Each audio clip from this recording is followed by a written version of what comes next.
What's up everybody, Super Dorks fan here for another car review. This is of course the 2015 Audi A3. Huge thanks to Colin for hooking me up with this brand new Audi to review for you guys today.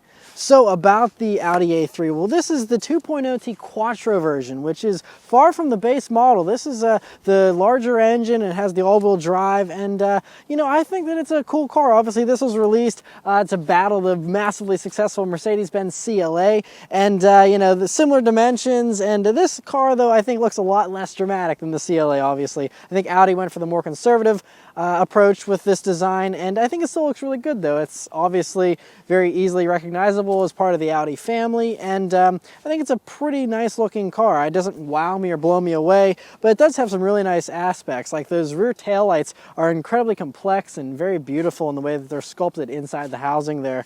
And just everything you know about this car, it looks, like I said, it's very understated, it's not shouty, but I think it looks really good. Right, so for the interior of the Audi A3, first things first, getting in this car, nice and solid, heavy feeling doors, super solid. For a little car like this to have really solid doors like that is impressive. It definitely feels like an Audi. And then, you know, you're getting in here, you have the nice brushed aluminum door pulls and things like that, but you sit down in this interior and it's really nice that it's, you know, this brown leather. It's very nicely equipped. I like that chocolate brown. And so anyway, you sit down in these seats and you know, they actually aren't very supportive. They're comfortable and soft, but lateral support, I mean, this is, you know, just like any other family car. You would hope the A3, being more youth-oriented, to be a little sportier and have some grippier seats like a GTI or something would.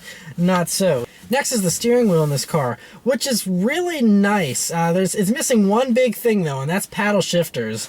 Again, I feel like almost every single automatic transmission in the year 2015 has paddle shifters. So for this one to not have it, that's the first thing. I like grip the wheel and I'm like, what? No paddles?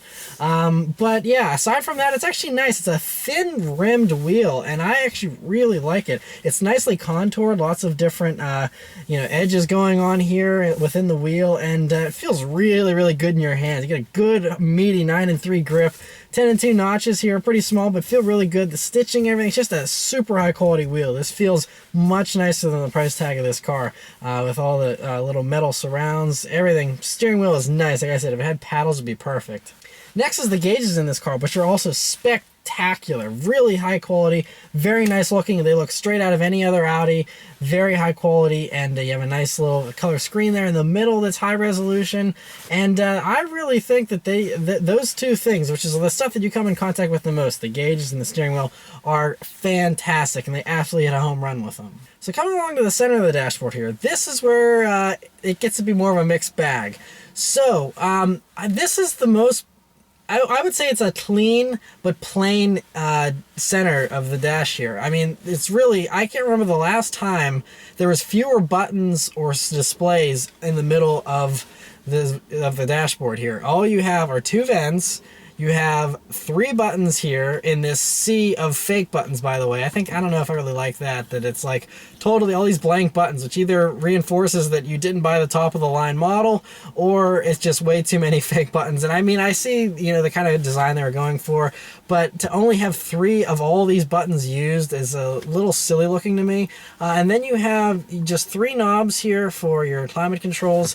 But I mean, there's no screens, there's no displays. The only single display is this one that pops up out of the center here, which is very cool, and it's very high resolution. I love that screen. It's really cool that, you know, hides away, and you know, it's nice to have that, but it's kind of crazy. And I mean, I think part of the reason why this space is so blank is because, you know, in typical Audi fashion, you have a lot of your controls down here by the shifter. So coming along to that portion here, you know, you have these beautiful knobs that I seriously feel like they're out of a Bentley. I mean, super nice. I mean, Audis have had these now for, you know, a couple of years, but to include these in the A3, this is, I mean, these materials here, which is, you know, the volume knob and stuff that you come in contact with a lot, absolutely 10 out of 10 high quality. I mean, you can't get any higher quality than this. I mean, there's buttons in Lamborghinis that aren't as nice as this. So, I mean, it's really nice. And, you know, everything, even these little knobs and these little buttons and stuff, all have a really high quality feel to them. And that's absolutely spectacular. Alright, so as far as storage space goes in the A3, it's pretty good. So you have large map pockets here in the doors with a bottle holder. You have 2 cup holders here in the middle, but the one thing that I envision as being an issue with these cup holders is that they're right under the climate control knob, so any kind of large cup is not going to fit in there very well. If you get a Slurpee or something that's huge, forget it. I don't think it's going to fit in there very well. Behind the cup holders here, you have this little tray, and you have your only power outlet in this car is right here. Normally cars have a couple, especially in 2015. This one just has that one. So this center console, which is the only other place for storage space, you can fit a glasses case in there and not much else, as you can see, and has the Audi music interface port there, but that is it. There's no kind of auxiliary port that I can see or anything like that. It's literally, there's no USB jacks, which for a car that's aimed at younger people and a 2015 Audi you would think would have a USB port, it does not. So unless I'm missing something, that is the case. Kind of crazy, but it is what it is. Like I said, I think this is definitely a mixed bag. There's huge things, it's like, what are they thinking? And there's other things, it's like fantastic, like it's amazing, mind blown. So very, very much a mixed bag. As far as the rest of the car, the back seat in this car is better than expected. I know some people have said that the back seats in these are pretty cramped. I don't agree. I'm 5'9", and with my seat in the position it's in, sitting behind myself, I have about 4 inches of legroom still where my knees are sitting, and I still have 2 or 3 inches of headroom. So I think that this is actually one of the roomier back seats in this segment. I haven't sat in the back of a CLA to compare, but I feel like this is probably a little bit roomier for the backseat passengers. Another thing that you can admire more from the backseat is this large moonroof, which is another one of the really amazing features of this car. This moonroof is huge. Trunk space in this car is okay. It's not the largest, it's smaller than a Honda Civic or something like that, but it is, decent enough. You can fit enough stuff for, I'd say, 2 to 3 people, All right, so start up and go for a drive. Do you still have the same basic Audi key they've had for the past 10 years or so? And just pop that in and starts right up. That beep's a little annoying, but just make sure you never, not have your seatbelt on.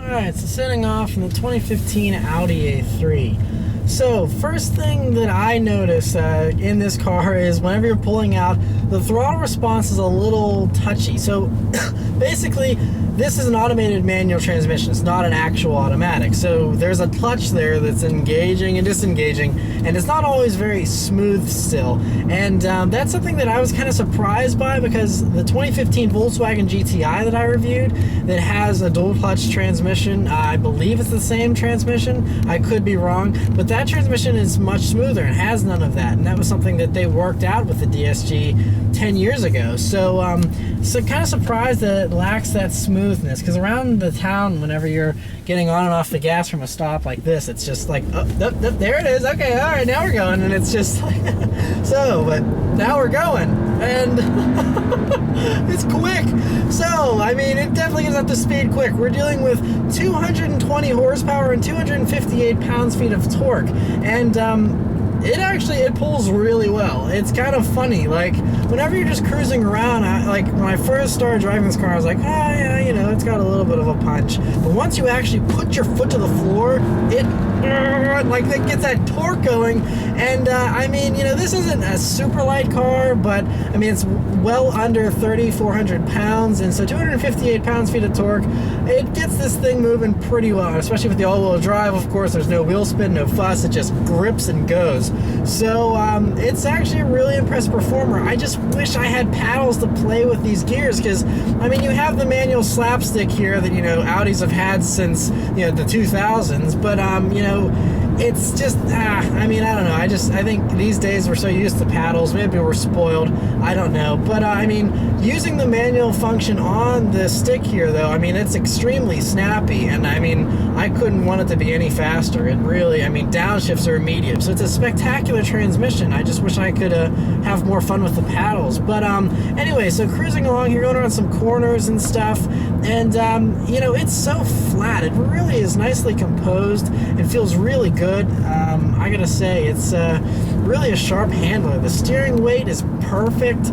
There's a little bit of body roll there, though. Even as I'm going like this, it just... I think they kind of tuned it to be a little bit softer. Obviously, you can get some help in the aftermarket if you want to firm things up a bit. I mean, although there is body roll, it still does grip really well.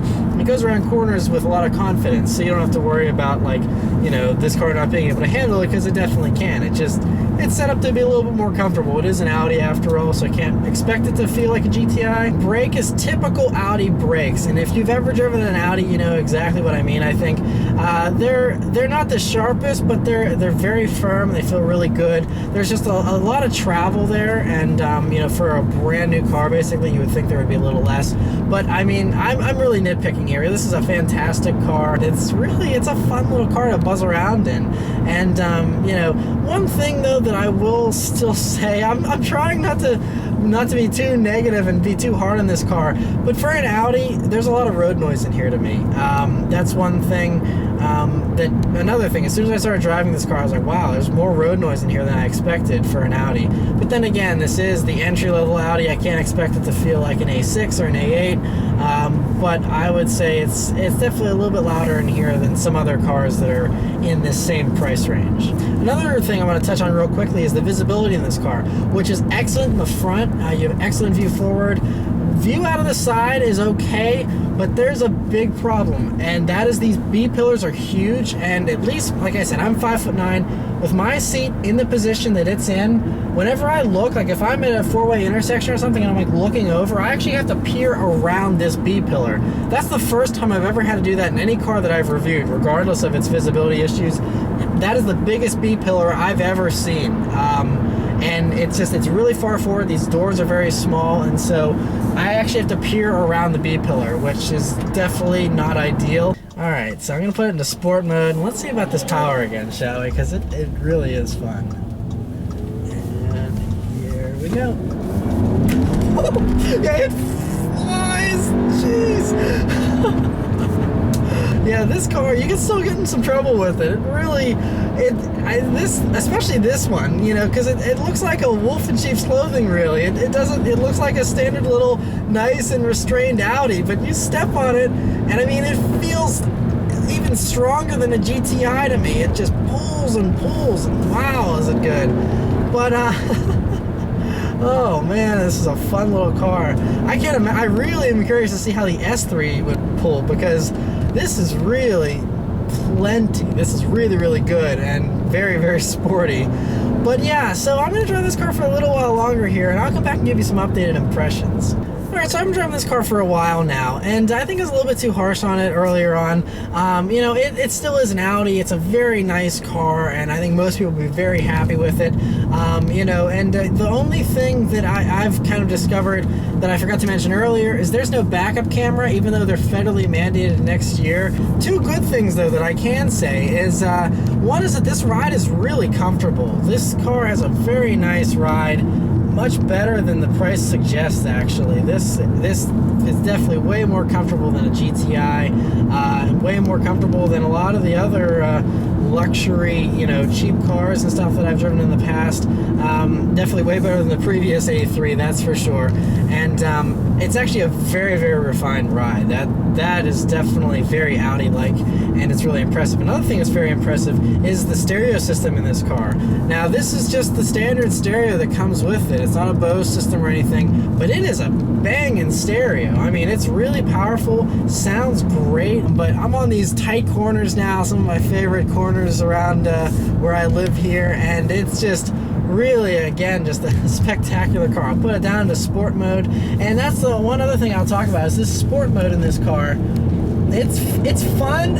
It's not perfect, again, like other things in this car, but it is a good system, though. I mean, you know, whenever I hit the brake, it downshifts for me, so it's very performance oriented. So yeah, overall, I think this is a really nice car. I mean, a lot of the things, like I said, like the steering wheel that I mentioned at the beginning of the review, it's just so nice to put your hands on. I don't know, it's just one of those like perfect wheels. And I mean, yeah, it'd be nice to have paddles, but I actually really, you get such a good grip without paddles though, and it's such a nice wheel. I don't know why it's standing out to me as being amazing, but this is really a great wheel to use. I just really love using it. And you know, everything, like I said, the gauges and, you know, the amazing nice knobs and the high resolution nav, and it shows that, you know, they really did put some of their very best stuff in this car. And you know, for the size and the price, it's really, that's the thing, is, you know, on its own you can say, well, this is not the best or that's not the best, but when you consider that this car is right around 30 grand, this one as equipped is probably in the high 30s, but even still, high 30s, this is really nice. I mean, you look at some of the other stuff that you get from BMW and some of the other people, and, you know, high 30,000, that's just like starting entry-level prices for some of them without any options at all. So I think this is a phenomenal bargain, really, when you come down to the dollars and cents of it. But yeah, I mean, I think Audi did a spectacular job, and I really, really do like this car. And I'd recommend it to anyone that wants entry-level luxury. I think that it definitely is a great car. But yeah, huge thanks to Colin again for allowing me to review his A3 here today. Do another last acceleration. Such a strong runner, it really is. So yeah, thanks for watching, guys. I'll see you next time. Take care.